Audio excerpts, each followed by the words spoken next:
Casos do dia a dia. É interessante até poder trazer um pouco mais de clareza, né? Tem algumas famílias que às vezes não conhecem se sua criança ou adolescente tem TDAH ou é imperativa. Sim. E aí, por não saber que aquela criança é imperativa, acha que o bater vai controlar. Como é que fica, na verdade, a proteção ou os cuidados para os pais e para a criança desse contexto? Então, o TDAH, transtorno de déficit de atenção e hiperatividade.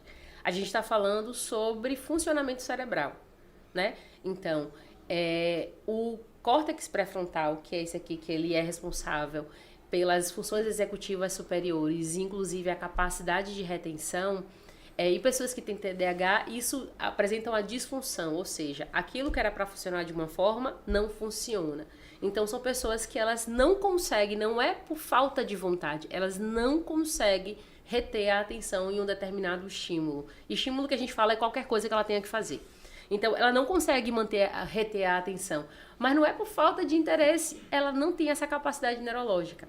E quando uma criança, a gente está falando de TDAH, mas isso serve para qualquer outro tipo de transtorno, ela não é entendida dentro da sua singularidade, ela é cobrada como se ela não tivesse uma singularidade, e uma singularidade peculiar dentro de um transtorno. Então, ela é exigida. Aí a gente volta para o conceito de violência, que é um processo, né? A gente tem uma sociedade muito deficiente e que ela não consegue atender às singularidades. A gente não tem uma sociedade inclusiva. A gente não tem práticas educacionais inclusivas de uma maneira geral. A gente tem a LBI, Lei Brasileira de Inclusão. Mas a gente não tem uma prática de inclusão nas escolas. E aí a gente tem várias pessoas que não são diagnosticadas. E quando elas não são diagnosticadas, elas são exigidas como se elas não tivessem nenhuma questão. E aí, quando a gente pensa numa família que ela não tem um suporte social, que ela não tem um conhecimento, ela está desesperada. Então, quando, inclusive, uma aluna estava compartilhando comigo um caso de uma escola em que disse que tem uma prática de inclusão porque eles matriculam uma criança na escola, mas, na verdade, é prática segregacionista. A criança está na sala, mas ela está no cantinho da sala fazendo alguma outra atividade. Sim. E aí, essa criança, ela começou a apresentar comportamento mais agressivo, esse menino, que ele tem autismo e TDAH. E aí, ele começou a apresentar um comportamento mais agressivo. Fizeram um grupo do WhatsApp com as famílias das outras crianças para buscar formas de tirar o menino. E aí, a minha aluna estava revoltada, dizendo que isso é um absurdo. Eu falei, e cadê a escola? Que sabe que isso funciona e não busca para que essa criança seja de fato incluída.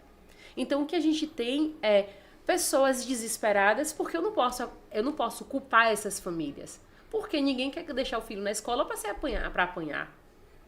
Porque a gente não tem práticas de conscientização. A gente tem cada vez mais, né? Várias pessoas falam sobre conscientização, sobre os transtornos mentais, sobre os transtornos disfuncionais, né, o TDAH e tantos outros, mas isso ainda precisa ser mais debatido para que a gente consiga, de fato, ter pessoas, famílias. O que está acontecendo na minha casa é isso.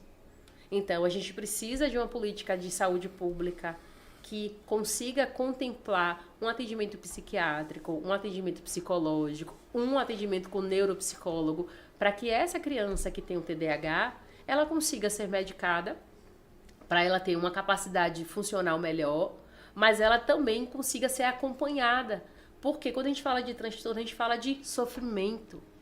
Então, imagine para um ser humano querer se concentrar e não conseguir. Querer gostar de alguma coisa, porque quando a gente se concentra, a gente está demonstrando interesse. Imagine a pessoa não conseguir se vincular a alguma coisa porque ela não consegue.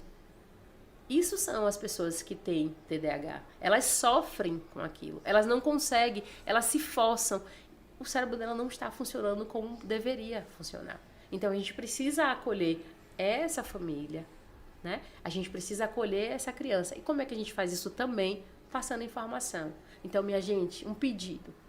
Parem de fazer diagnóstico na internet. Procura um profissional, um psicólogo, um psiquiatra, para fazer o diagnóstico adequado da sua criança, do seu adolescente, até mesmo de você. Porque hoje está na moda dizer que tem TDAH. A gente está numa cultura, a gente está numa sociedade de consumo desenfreado muito grande. E acaba que o TDAH está virando uma muleta. Ah, eu sou desatenta porque eu tenho TDAH. Não é assim. Todo transtorno gera sofrimento e prejuízo. Você precisa identificar qual é o sofrimento que você tem, qual é o prejuízo que você tem. Não dá para poder pegar aqueles 5 sintomas para identificar se você tem TDAH, 5 sintomas para verificar se você tem depressão. Não funciona assim. Tem critérios. Precisa de um acompanhamento adequado com um profissional. Psicólogo, psiquiatra e profissionais também éticos, certo?